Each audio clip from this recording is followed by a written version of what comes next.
एखादी इच्छा अपुरी राहिलेले जीवात्मे दुर्बल शरीरात लगेच प्रवेश करतात व आपल्या इच्छा ते त्या शरीराद्वारे पूर्ण करतात. अतिशय खाणे, उपभोग, विषयासक्ती ही त्याची लक्षणे होत. जीवात्मे त्या शरीराद्वारे उपभोग घेतात, म्हणूनच आपले मन दुर्बल अवस्थेपर्यंत जाऊ देऊ नये. अभद्र बोलणे, अविचार करणे, वेडेवाकडे विचार करणे ही मानसिक दौर्बल्याची लक्षणे आहेत. असे मानसिक दौर्बल्य आल्यास त्यावर त्वरित उपाय योजला पाहिजे. नाहीतर प्रसंगी मनुष्य फार अडचणीत सापडतो.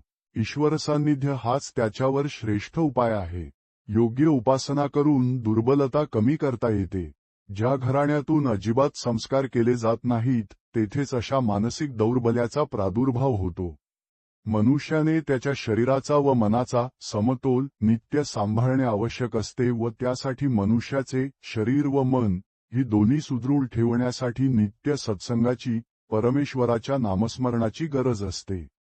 ब्राह्मणांनी शरीर सुदृढ राहण्यासाठी रोज 12 सूर्य नमस्कार व प्राणायाम केला तरी पुरेसे असते.